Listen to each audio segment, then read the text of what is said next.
Hello दोस्तों, नमस्ते, राधे राधे। मैं आपकी साधना दुबे आज अपने यूट्यूब चैनल पे आप सभी का स्वागत करती हूँ। हमारे चैनल का नाम है दोस्तों साधना लोकगीत देहाती। आप लोग उस पे जाइए और बहुत अच्छे अच्छे गीत पढ़ते हैं दोस्तों। आप लोग सुनिए और अपना प्यार दुलार आशीर्वाद खूब ढेर सारा दीजिए दोस्तों। इस समय माता रानी का टाइम चल रहा है दोस्तों, नवरात्रि का दिन चल रहा है।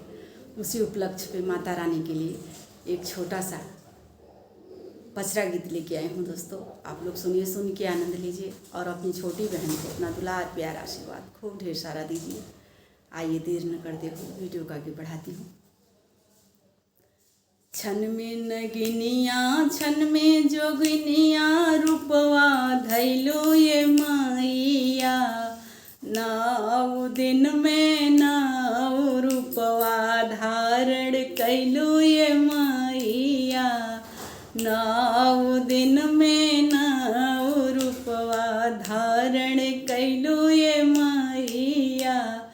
छन में नगिनिया छन में जोगिनिया रूपवा धरलो ये मैया, नौ दिन में नौ रूपवा धारण कैलो ये मैया, नौ दिन में नौ रूपवा धारण कैलो ये मैया।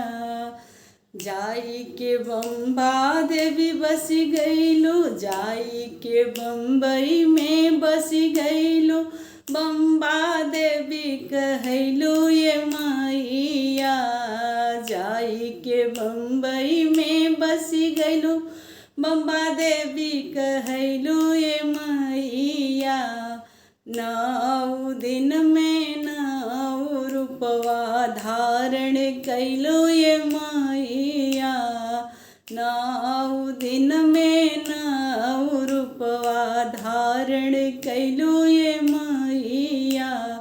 जाई के जम्बू में बसी गईलो, वैष्णो देवी कहलो ये मैया।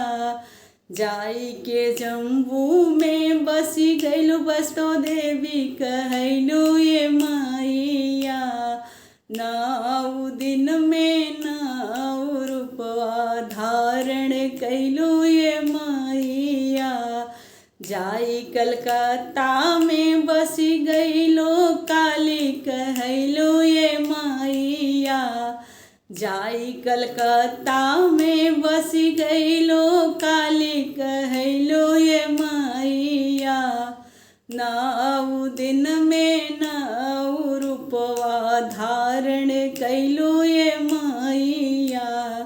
जाई के पर्वत पे बसी गईलो, गौरा कहलो ये मैया।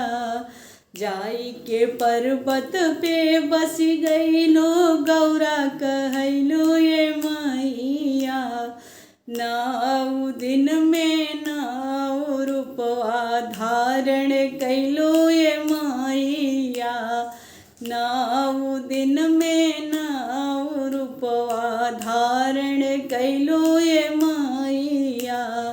जाई के क्षीर सागर में बस गईलो, लक्ष्मी कहलो ये मैया।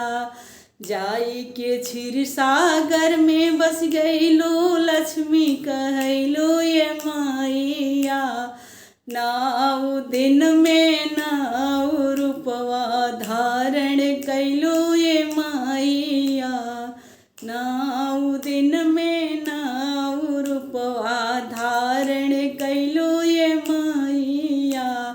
जाई बरसाने में बसी गईलो, राधा कहलो ये मैया।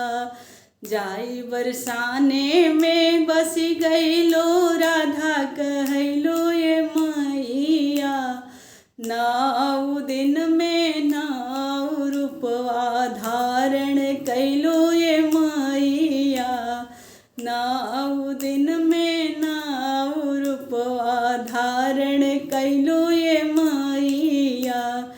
जाई अयोध्या में बसी गईलो, सीता कहलो ये मैया। जाई अयोध्या में बसी गईलो, सीता कहलो ये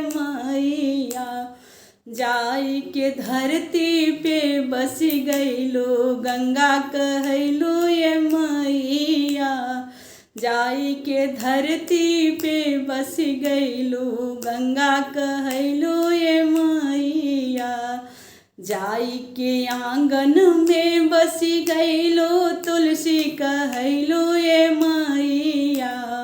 जाई के आंगन में बस गईलो तुलसी कहैलो ये मैया। 9 दिन में 9 रूपवा धारण कैलो ये मैया। 9 दिन में 9 रूपवा धारण कैलो ये मैया। छन में जोगिनिया छन में नगिनिया रूपवा धैलो ये मैया। छन में नगिनिया छन में जोगिनिया रूपवा धैलो ये मैया। 9 दिन में 9 रूपवा धारण कैलो ये मैया। 9 दिन में 9 रूपवा धारण कैलो ये मैया। धन्यवाद दोस्तों। यह पचरा गीत आप लोगों को कुछ ऐसा लगे कमेंट में ज़रूर बताइए।